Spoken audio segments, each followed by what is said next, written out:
Hello बच्चों। तो भाई आज हम लोग शुरू करेंगे आपका टॉपिक डेरिवेटिव्स या डिफरेंशिएशन। ठीक है। कुछ बच्चों ने को ये होता है कि सर हमने तो 11th में पढ़ा ही नहीं है। कोई दिक्कत नहीं है भाई, एकदम शुरू से पढ़ेंगे। पहले 11th वाला बेसिक ही कंप्लीट करेंगे, बिल्कुल बेसिक से बताएंगे होता क्या है डेरिवेटिव्स। ठीक है, क्योंकि अब तो भाई पता होना भी ज़रूरी है कि डेरिवेटिव क्या होता है, इसकी एप्लीकेशन भी पढ़नी है। ठीक है ना, कुछ ऐसे टॉपिक्स आएंगे जो रियल लाइफ सिनेरियो पे बेस्ड होंगे, तो कंसेप्ट पता होना ज़रूरी है। होता क्या है डेरिवेटिव, क्वेश्चन में साफ साफ लिखा नहीं होगा डेरिवेटिव करो। डेरिवेटिव के क्वेश्चन में तो लिखा होगा, बट एप्लीकेशन वालों में लिखा नहीं होता डेरिवेटिव करो या इंटीग्रेशन। तो कंसेप्ट पता होता है चीज़ क्या है, तभी तो अप्लाई कर पाओगे। ठीक है, अब टॉपिक शुरू करने से पहले कई बच्चों को यही नहीं पता होता, उन्होंने डेरिवेटिव्स टॉपिक पढ़ा हुआ है या डिफरेंशिएशन पढ़ा हुआ है, उनको यही नहीं पता होता कि फ़र्क क्या है दोनों में। भाई वैसे तो एक ही चीज़ है, डेरिवेटिव कह लो डिफरेंशिएशन कह लो, सिंपल सा डिफरेंस है भाई। सम में और एडिशन में फ़र्क पता है तुम लोगों को क्या होता है? सम और एडिशन में क्या फ़र्क है? एक ही बात है भाई, सम जो है वो रिजल्ट होता है ना, एडिशन मेथड है। दो नंबर्स को आप ऐड करते हो, जो रिजल्ट आता है आप उसको सम कहते हो ना, है ना। 2 + 3 = 5, तो 5 तो सम है, 5 एडिशन कोई है, 5 क्या है? सम है। जो मेथड आपने लगाया, उनको जो ऐड किया एडिशन, वो प्रोसेस थी, वो मेथड था, है ना। तो method is differentiation, process is differentiation, और डिफरेंशिएशन करने के बाद जो रिजल्ट आएगा वो डेरिवेटिव है। ये फ़र्क होता है, ठीक है ना, समझ गए भाई। Derivative is result, differentiation is method, कि किसी चीज़ को डिफरेंशिएट करके जो रिजल्ट आएगा वो डेरिवेटिव होगा। अब देखते हैं होता क्या है डेरिवेटिव। ठीक है, चलो देखो भाई, ध्यान से समझेंगे। दो मेथड से आपको समझाऊंगा, एक ग्राफिकल, एक फिजिकल एंटिटी लेके समझाऊंगा। जैसे आपको अच्छे से समझ में आए वैसे समझ लेना, ठीक है। अब जैसे एक ग्राफ बना रहे हैं, ये एक्स एक्सिस है, ये वाई एक्सिस है मान लो, ठीक है। डिस्टेंस टाइम ग्राफ बनाते हैं, क्या बनाते हैं? डिस्टेंस टाइम ग्राफ, ठीक है। मान लो यहाँ पे एक्स एक्सिस पे टाइम है और वाई एक्सिस जो है अपना वो डिस्टेंस है, ठीक है जी। कुछ इस तरीके का मान लो कर्व बन गया अपना, ठीक है, ऐसा सा कुछ कर्व बन गया। अब अपने को क्या करना है, एक चीज़ आपको दिखाता हूँ। मान लो एक बंदा यहाँ पे खड़ा था, ये कोई पॉइंट था ए, यहाँ खड़ा था वो, ठीक है। मतलब उसका डिस्टेंस इतना था, इतने टाइम पे इतना डिस्टेंस। थोड़ी देर बाद वो यहाँ चला गया बी पे, डिस्टेंस बढ़ गया, टाइम भी तो बढ़ा। भाई टाइम चलेगा तभी तो वो बंदा भी चलेगा। टाइम रुक गया, मूवीज़ में देखा होगा, टाइम रुक गया तो बंदा भी तो रुक जाएगा। तो बंदा चलेगा तो तभी ना, जब टाइम चलेगा तो टाइम बढ़ेगा और बंदा आगे चले जा रहा है तो डिस्टेंस भी बढ़ रहा है। ए पे खड़ा था, बी पे चला गया। इनको ज्वाइन करता हूँ ज़रा, ठीक है। ये मैंने इनको ज्वाइन कर दिया। अब ये कॉर्ड बन गई है। तुम्हें इसका स्लोप निकालना तो आता है ना, कि नहीं आता? मान लो इसकी जो इक्वेशन है वो है y = fx। क्या है? y = fx, सही है। अब ये जो a कोऑर्डिनेट है, क्या है?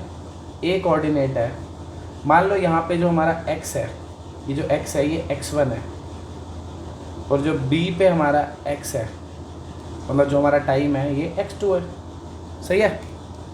x1 x2, सही है, सिंपल। तो ये कोऑर्डिनेट पूरा बता सकते हो क्या होगा? a पे x की वैल्यू तो अपनी x1 है, y की वैल्यू क्या होगी भाई? क्या होगी y की वैल्यू? यहाँ से नहीं पता लग जाएगी? अगर मैं इधर x की जगह x1 रख दूंगा तो y आ जाएगा। y कितना आ जाएगा? fx1।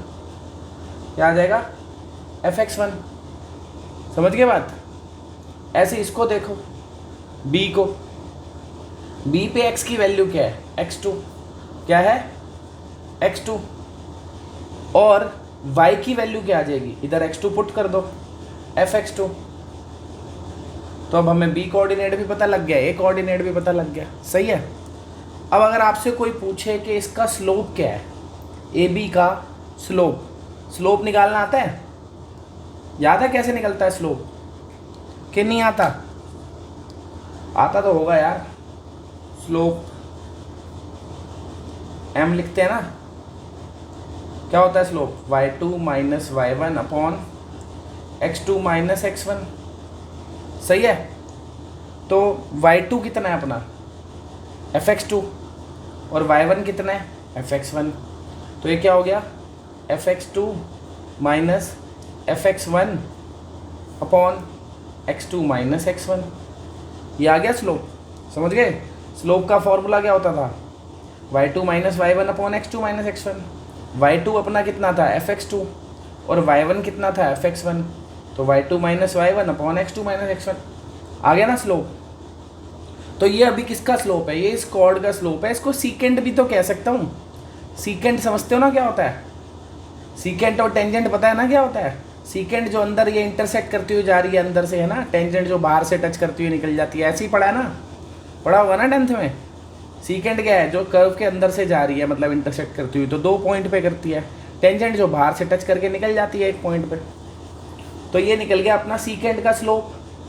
इसी को मैं क्या कह सकता हूँ, इसको मैं एवरेज स्पीड भी तो कह सकता हूँ। क्या कह सकता हूँ, एवरेज स्पीड। क्या कह सकता हूँ, एवरेज स्पीड। क्यों कह सकता हूँ एवरेज स्पीड, क्योंकि इतनी पूरी जर्नी के अंदर मैंने पहले क्या देखा, कितना डिस्टेंस में गैप आया। fx2 माइनस fx1 का मतलब क्या है कि पहले वो यहाँ खड़ा था x1 पे, अब वो x2 पे पहुँच गया, तो उसने इतना डिस्टेंस कवर किया है अपॉन इतना उसको टाइम लगा है।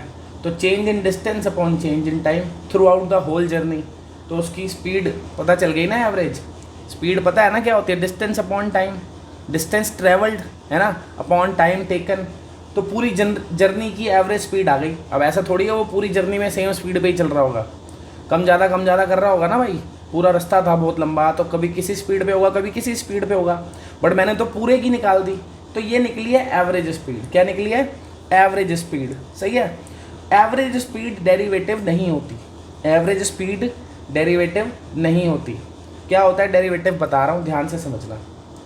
अभी देखो, ये हमने पूरी जर्नी में निकाला है उसका, है ना, स्पीड ए से बी तक। जब वो पूरा चला गया तो पूरा जो डिस्टेंस है उसने पूरा टोटल कितने टाइम में कवर करा है, उस हिसाब से हमने स्पीड निकाल दी।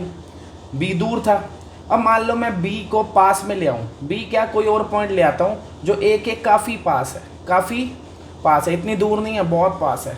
मान लो यहाँ पे कोई पॉइंट है ए के जस्ट ऊपर, सी पॉइंट है, ए के जस्ट ऊपर एक पॉइंट है सी।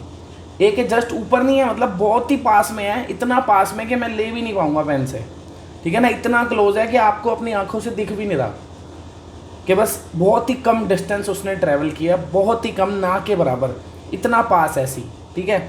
अब अगर मैं इन दोनों को ज्वाइन करता तो आपको दिख रहा है भारी भार चली जाती, फिर ये ए और सी को अगर मैं ज्वाइन करता तो ये भारी भार चली जाती, जिसको हम टेंजेंट बोलते हैं, है ना। ऐसा कब होगा, जब सी ऑलमोस्ट ए के ऊपर आ जाए, और बिल्कुल ऊपर तो होएगा नहीं, फिर तो कॉर्ड ही नहीं बनेगी, फिर तो वो कहीं गया ही नहीं, तो स्पीड क्या है, फिर तो जीरो है।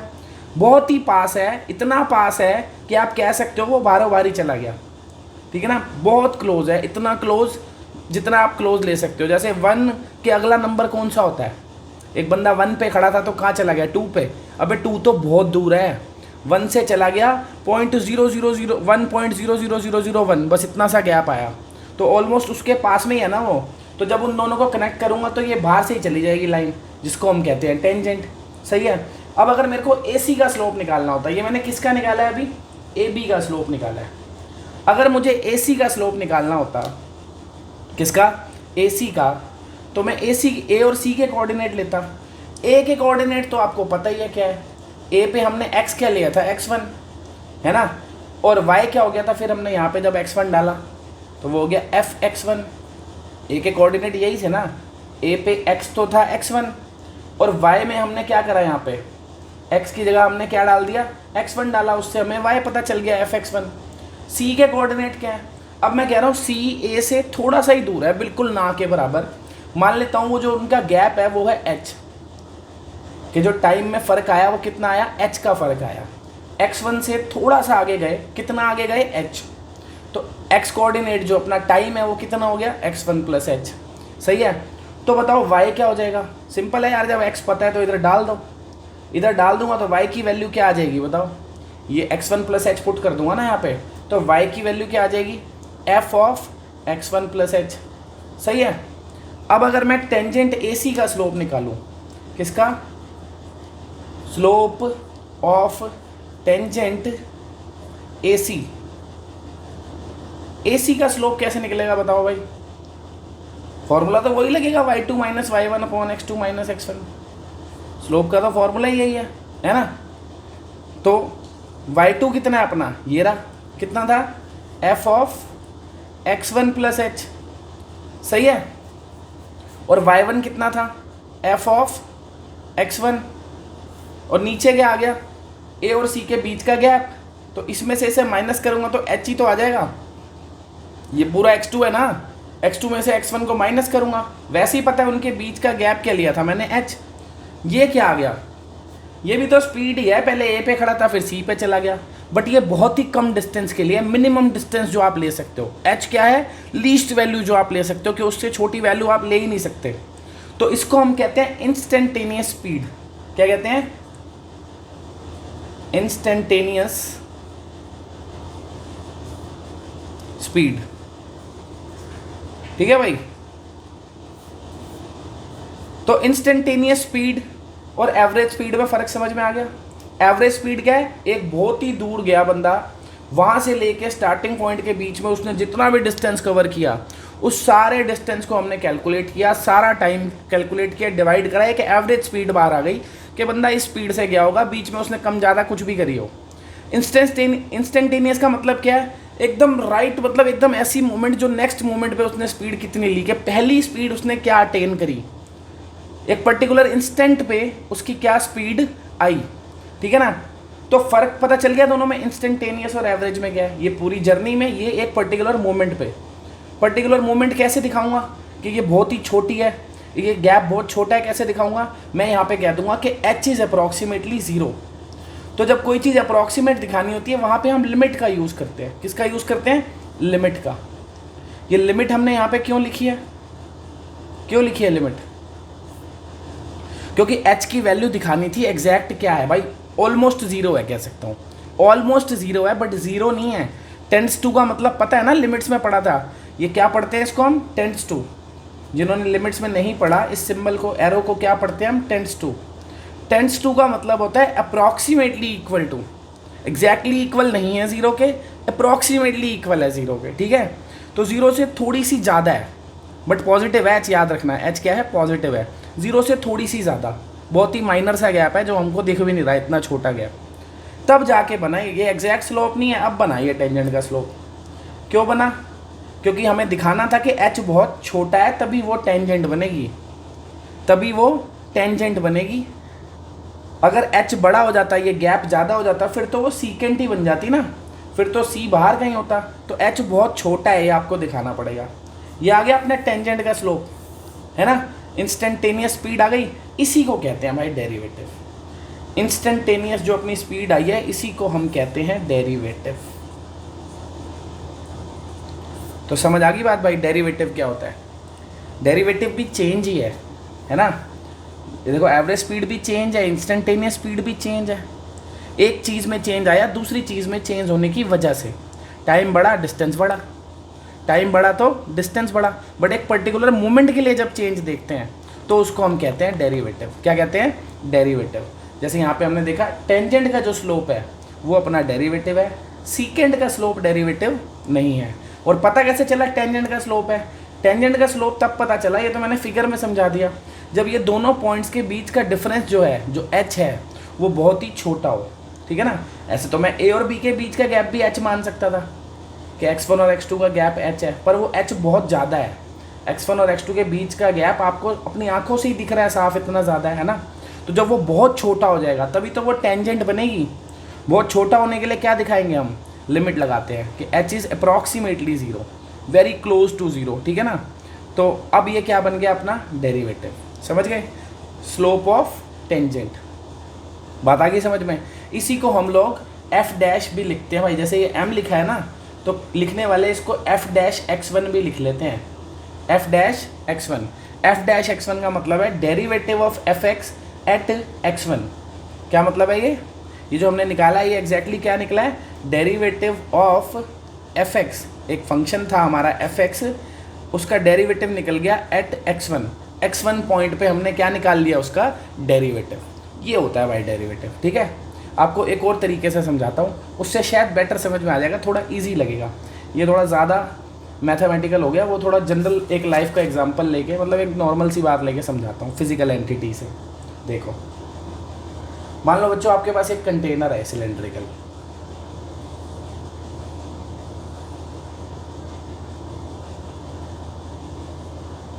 ठीक है, सिलेंड्रिकल कंटेनर है। इतना सुंदर सिलेंडर बना नहीं है मेरा भाई, कोई दिक्कत वाली बात तो नहीं है ना, सब दिख तो रही है सिलेंडर है। मान लो इसकी रेडियस आर है, इसकी हाइट एच है, ठीक है, वॉल्यूम हमने ले लिया इसकी वी है। अब जब मैं इसमें पानी भर रहा हूँ ऐसे टप टप टप टप टप टप, क्या आ रहा है इसमें, पानी।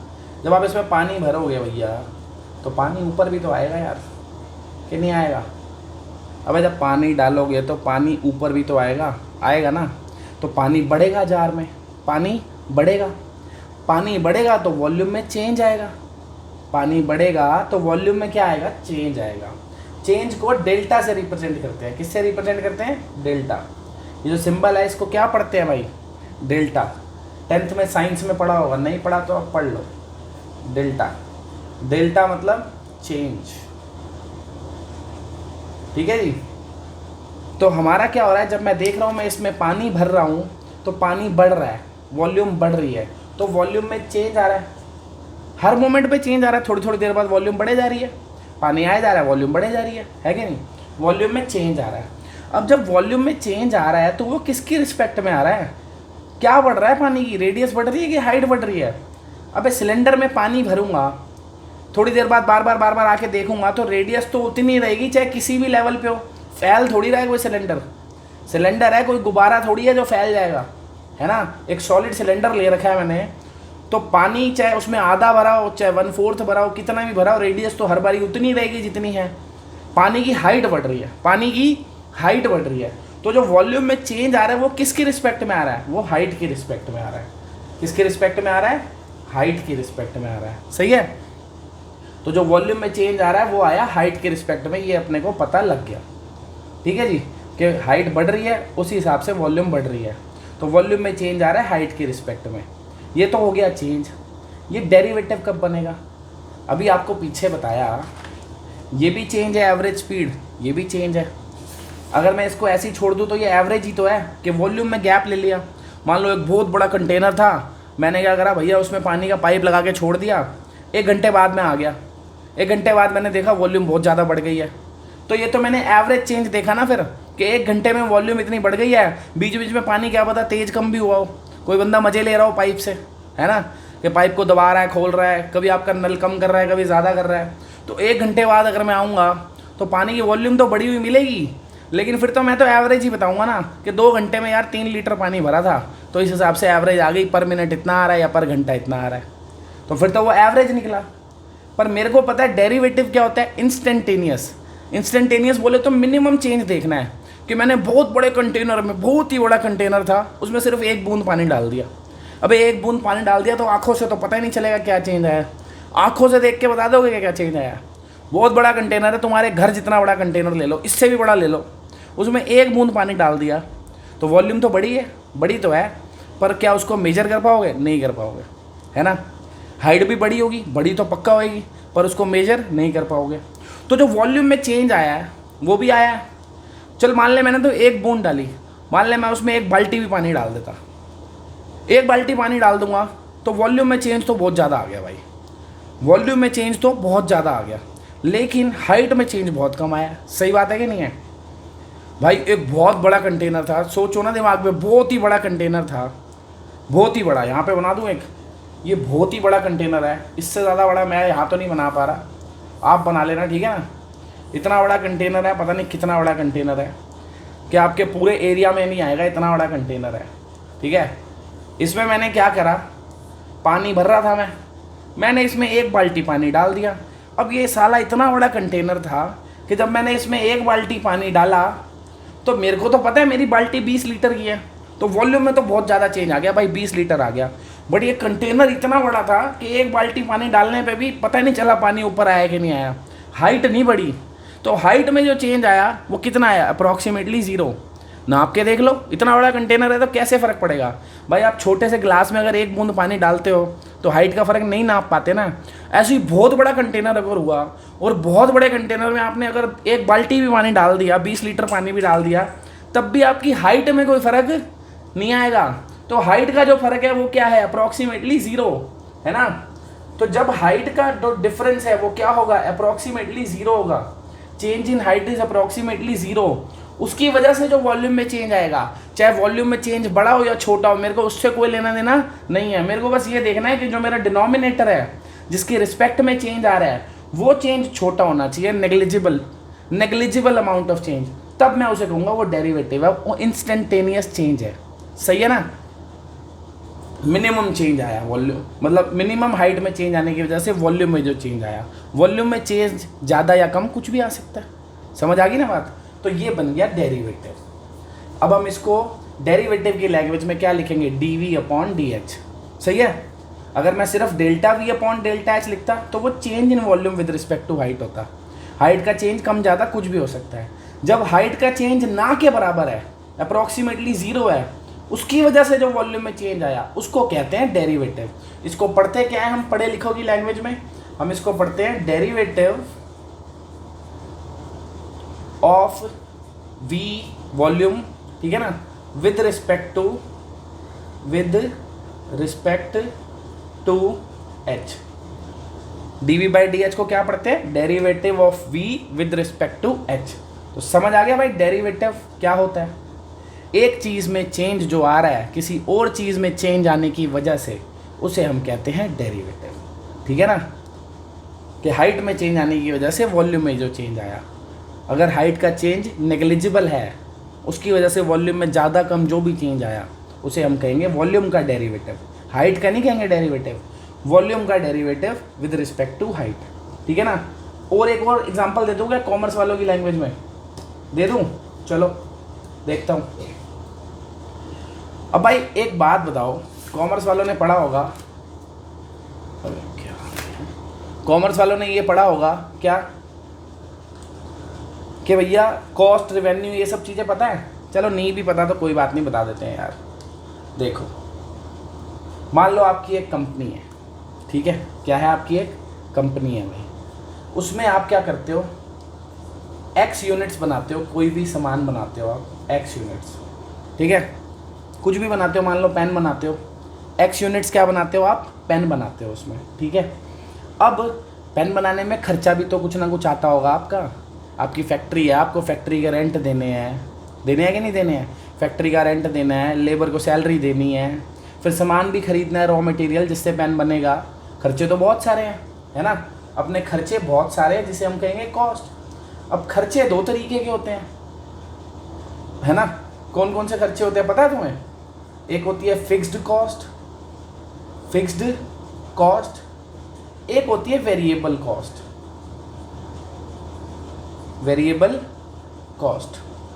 क्या होती है, एक होती है फिक्स्ड कॉस्ट, एक होती है वेरिएबल कॉस्ट।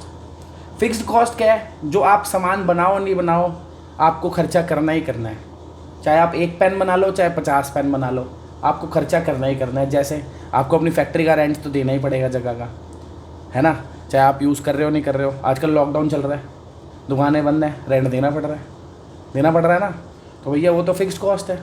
लेबर की सैलरी भी देनी पड़ेगी, फिक्स्ड कॉस्ट है। वेरिएबल कॉस्ट क्या होती है, वेरिएबल कॉस्ट होती है जो नंबर ऑफ़ यूनिट्स पर डिपेंड करती है। जैसे आप पेन बना रहे हो तो जितना पेन बनाओगे उस हिसाब से रॉ मटेरियल का खर्चा आएगा।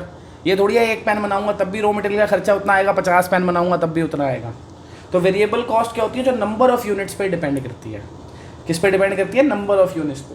तो फिक्स्ड कॉस्ट तो हमारी के हो गई, कांस्टेंट फिक्स्ड है, वो तो एक्स पे डिपेंड ही नहीं कर रही नंबर ऑफ़ यूनिट पे। वेरिएबल कॉस्ट जो है वो नंबर ऑफ़ यूनिट पे डिपेंड करती है, मैंने उसको वीएक्स लिख दिया, variable cost in terms of x. X की टर्म्स में ही आएगी ना वो तो, क्योंकि एक्स पे डिपेंड कर रही है, जितना सामान बनाऊंगा उतना खर्चा होगा। तो ये तो आ गया मान लो हमारा खर्चा भाई, सी एक्स क्या हो गया अपना खर्चा, समझ गए, ये आ गया अपना खर्चा भाई, कि हमने एक्स पेन बनाए अपनी कंपनी में, तो मेरे दो तरीके के खर्चे थे, फिक्स्ड कॉस्ट, वो कांस्टेंट थे, मैंने के ले लिया, वो तो फिक्स है, हर बारी करने ही करने हैं चाहे मैं कितने ही पेन बनाऊं। और एक मैंने ले ली वेरिएबल कॉस्ट साथ में, जो मेरा डिपेंड कर रही थी मैं कितने पेन बना रहा हूँ उस पर। ठीक है, आ गई। फिर रेवेन्यू पता है क्या होता है कि नहीं पता? रेवेन्यू क्या होता है? रेवेन्यू पता है? रेवेन्यू मतलब आपने जो सामान बेचा उससे आपको कितने पैसे मिले। रेवेन्यू क्या होता है? जो सामान बेचा आपने, जो पेन अपने बनाए थे उसको मार्केट में बेचोगे भी तो जाके, उससे कुछ पैसे मिलेंगे ना। तो रेवेन्यू को मैं लिख रहा हूँ RX, जितने पेन बेचे उस हिसाब से आ जाएगा रेवेन्यू, कुछ ना कुछ पैसे तो मिलेंगे ही, मिलेंगे ना। तो ये कॉस्ट हो गई, ये रेवेन्यू हो गई। अब प्रॉफिट तो पता ही होगा ना कैसे निकलता है भाई, जिन्होंने नहीं भी पढ़ा तो ये तो कॉमन सेंस है यार। प्रॉफिट कैसे निकलेगा? एक सामान इतने में बनाया, इतने में बेचा, तो प्रॉफिट कैसे निकलेगा? जब बेच रहा हूँ तो ज़्यादा में ही बेचना पड़ेगा, कम में बेचूंगा तो प्रॉफिट थोड़ी, फिर तो लॉस हो जाएगा, है ना। तो प्रॉफिट कैसे निकलेगा? जितने का खरीदा था उसको माइनस कर दो जितने का बेचा है उसमें से, कि रेवेन्यू में से कॉस्ट माइनस कर दो। जितने का हमको खरीदा था, खरीदा क्या था? बनाया था हमने, सब कुछ हमारा खर्चा जो हमें पड़ा, हमने क्या करा, उसको जितने का हमने बेचा उसमें से माइनस कर दिया। टोटल खर्चा था ना हमारा, ये खर्चे को हमने किस में से माइनस करा? जितने का हमने बेचा है सामान, हमारा प्रॉफिट आ गया, ये तो आ गया प्रॉफिट। अब मान लो पहले साल मैंने भैया करोड़ों पेन बेच दिए। कितने पेन बेच दिए? करोड़ों पेन बेच दिए मैंने। अब करोड़ों पेन बेच दिए तो प्रॉफिट भी भैया अरबों में हुआ होगा, है ना। मान लो मैं बढ़िया सा पार्कर कंपनी का पेन बनाता हूँ, 150, 200, 500, 1000 रुपये के पेन बिकता है, एक पेन 1000 रुपये का, सही है ना। अब मैं बनाता हूँ करोड़ों पेन। कितने बनाता हूँ? करोड़ों पेन हर साल बनाता हूँ, मतलब X जो है वो करोड़ों पेन बनाता हूँ मैं हर साल। अगले साल मैंने एक पेन फालतू बना दिया। अब करोड़ों पेन के आगे एक पेन तो नेग्लिजिबल अमाउंट ही है ना, सही बात है कि नहीं। पता भी नहीं चलेगा करोड़ों पेन में एक पेन और पड़ा हुआ है, बट लेकिन पेन तो बहुत महंगा है। मान लो पेन 10 लाख का होता है एक, होते हैं ऐसे पेन भी, खरीदते हैं भाई अमीर अमीर लोग। 10 लाख का पेन है एक, कोई बात नहीं। करोड़ों पेन बना रहा था तो प्रॉफिट अरबों में आ रहा था। एक पेन फालतू बना दिया तो दिखा भी नहीं वो एक पेन, तो करोड़ों पेन में बड़ा छोटा अमाउंट हो गया, पर प्रॉफिट तो 10 लाख बढ़ गया ना। एक पेन बढ़ाने से प्रॉफिट कितना बढ़ गया? 10 लाख। कितना बढ़ गया? 10 लाख। मान लो पहले प्रॉफिट आ रहा था PX, X मान लो 10 करोड़ था, 10 करोड़ पेन बना रहा था तो इतना प्रॉफिट आता है। अब मैंने क्या करा? अब मैंने नंबर ऑफ़ यूनिट को H से बढ़ा दिया। H बताया ना, बड़ा ही छोटा अमाउंट है, बड़ा ही छोटी एंटिटी है X के कंपैरिजन में। X के कंपैरिजन में बड़ी ही छोटी सी एंटिटी है, तो मेरा नया आ जाएगा ना प्रॉफिट, नया प्रॉफिट आ जाएगा। रिवेन्यू और कॉस्ट भी तो बदल जाएंगे उस हिसाब से, कि नहीं बदल जाएंगे। PX + H निकाल रहा हूँ, मतलब प्रॉफिट निकाल रहा हूँ। जब X + H मैंने चीज़ें बेची हैं तो मेरा रेवेन्यू भी तो बदल जाएगा, बदल जाएगा ना, तो नया प्रॉफिट आएगा। तो चेंज कितना आया प्रॉफिट में? एडिशनल प्रॉफिट मेरे को कितना हुआ? तुम लोगों को कॉमर्स की लैंग्वेज में बताता हूँ, मार्जिनल प्रॉफिट कहते हो जिसे, मार्जिनल प्रॉफिट, है ना। मार्जिनल प्रॉफिट क्या होता है? एडिशनल प्रॉफिट, कि पहले तो मैं इतना बनाता था सामान, मुझे इतना प्रॉफिट होता था, एक दिन मैंने गलती से एक सामान ज़्यादा बना के बेच दिया, प्रॉफिट 10 लाख बढ़ गया। 10-10 लाख के पेन बेच रहे हो भाई, एक पेन फालतू बेचा 10 लाख आ गए, तो एडिशनल प्रॉफिट हो गया ना वो। उसको हम MP भी लिख लेते हैं, MP मतलब मार्जिनल प्रॉफिट, जिसके भी आगे M लगा दिया वो मार्जिनल हो गया। MP marginal profit, MR marginal revenue, MC marginal cost, सही है, आ गया। ये क्या आ गया अपना? Marginal profit. तो मार्जिनल प्रॉफिट क्या है? चेंज इन प्रॉफिट, प्रॉफिट में कितना चेंज आया, उसी को क्या कहते हैं? डेरिवेटिव कहते हैं। क्या कहते हैं? डेरिवेटिव। कि प्रॉफिट में कितना चेंज आया नंबर ऑफ यूनिट को बढ़ाने से, नंबर ऑफ यूनिट को बढ़ाने से, कि PX + H minus PX upon H, where H is approximately 0, बहुत छोटा अमाउंट है, सही है ना। अब आप कहोगे ये तो 0.001 नहीं हो सकता, क्योंकि ये तो नंबर ऑफ़ यूनिट है, तो भैया एक यूनिट तो बनाएंगे ही कम से कम। अबे तो एक यूनिट बनाएंगे तो हम क्या कह रहे थे? नेग्लिजिबल होना चाहिए टोटल के कंपैरिजन में। टोटल का कंपैरिजन, करोड़ों यूनिट बना रहे थे, एक यूनिट और बना दी तो नेग्लिजिबल ही है ना चेंज तो, ठीक है। मार्जिनल वैसे सही बताऊँ तो एग्जैक्टली अगर डेरिवेटिव टर्म देखो भाई, साइंस से निकली है अपनी, असली वहीं देखी जाती है। तो मार्जिनल अप्रॉक्सीमेटली होता है वैसे डेरिवेटिव, एग्जैक्टली नहीं होता, बट कॉमर्स में चला लोगे आप काम, कि मार्जिनल का मतलब भी क्या है? डेरिवेटिव है, वहाँ पे कई बार ये ज़ीरो, क्योंकि मैंने बताया डिफरेंस तो ज़ीरो का मतलब तो ज़ीरो ही है, 0.001 चलेगा बट 1 थोड़ी चलेगा, लेकिन कॉमर्स में चला लेंगे हम लोग। तो मार्जिनल प्रॉफिट भी क्या है, change in profit, additional profit के नंबर ऑफ यूनिट बढ़ाई, पहले एक्स थी अब एक्स प्लस एच करी, उसकी वजह से प्रॉफिट में कितना चेंज आया, नया प्रॉफिट माइनस पुराना प्रॉफिट, सही है ना। ये जो फॉर्मूला है, ये जो मैंने डेरिवेटिव का फॉर्मूला लिखा है, यहाँ पे भी लिखा है, देखो लिखा है ना, एक बार दोबारा से लिख दूँ कि भैया डेरिवेटिव जो हम निकालते हैं एफ डैश एक्स, किसी फंक्शन का डेरिवेटिव एक्स पे, उसका फॉर्मूला क्या है, limit h tends to zero f of x plus h minus f x upon h. लिखा था ना पीछे जब टेंजेंट वेंजेंट करके समझा रहा था, देखो ये रहा F of x plus h minus f x upon H, tangent का स्लोप डेरिवेटिव है ना। तो ये डेरिवेटिव का फॉर्मूला है, इसको बोलते हैं फर्स्ट प्रिंसिपल मेथड। कभी कहीं ना डेरिवेटिव निकालो यूजिंग फर्स्ट प्रिंसिपल मेथड, तो यही होता है। 11th में था, आप 12th में नहीं आता ये मेथड। ये एक तरीके की डेरिवेशन है, पूरा समझाया तो है कंसेप्ट, इससे डिराइव होते हैं सारे डेरिवेटिव के फॉर्मूले, वो सब 11th में पढ़ने थे कि कोई भी साइन एक्स का डेरिवेटिव, जैसे अभी फॉर्मूला बताऊंगा कॉस एक्स होता है, अभी तो सीधा फॉर्मूला बता दूंगा, पर 11वीं में तो हमने इसकी डेरिवेशन पढ़ी है 11th में, इस फॉर्मूले से पूरा ड्राइव करते हैं उसको। अब नहीं पढ़ना, अब तो सीधा फॉर्मूले पढ़ने हैं, उनको लगाना है, आगे मेथड्स पढ़ने हैं, वो सब 11th में था, अब वो हमारा कोई काम नहीं है। कभी भी कोई डेरिवेटिव के फॉर्मूले की डेरिवेशन करनी हो, इससे हो सकती है। इसको क्या बोलते हैं, first principle method, first principle method, ठीक है। तो भैया ये हमारा कुल मिला के सारे तरीके से मैंने आपको डेरिवेटिव बता दिया। रिजल्ट क्या निकला है, क्या होता है derivative, change in one quantity with respect to some other quantity. किसी एक चीज़ में चेंज आया दूसरी चीज़ में चेंज आने की वजह से, उसको कहते हैं डेरिवेटिव, ठीक है ना। और जो डिनोमिनेटर में है, जिसके रिस्पेक्ट में हम डेरिवेटिव कर रहे हैं, उसका चेंज अप्रॉक्सीमेटली क्या होना चाहिए, ज़ीरो होना चाहिए, ठीक है ना। बेस्ट वाला यही है डेफिनेशन, इसी को समझो कि वॉल्यूम में चेंज आ रहा है हाइट की रिस्पेक्ट में, जब हाइट का चेंज कितना है, zero, approximately zero, exactly zero नहीं है, बहुत ही छोटा चेंज आया जब हाइट में, उसकी वजह से जो वॉल्यूम में चेंज आया उसको पढ़ते हैं derivative of volume with respect to height. यही है डेरिवेटिव, ठीक है ना। और डिफरेंशिएशन समझ ही गए, जो मेथड करेंगे हम पूरा डेरिवेटिव निकालने के लिए, उस प्रोसेस को, उस मेथड को कहेंगे डिफरेंशिएशन। बात आ गई समझ में, हो गया भाई, ठीक है। किसी चीज़ को डिफरेंशिएट करते हैं तो डेरिवेटिव निकलता है।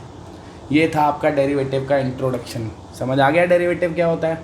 अब हम देखेंगे फॉर्मूले, क्वेश्चन वगैरह, ये सब चीज़ें देखेंगे। डेरिवेटिव का कंसेप्ट यही था भाई, ठीक है गाइस, चलो बाय, थैंक यू।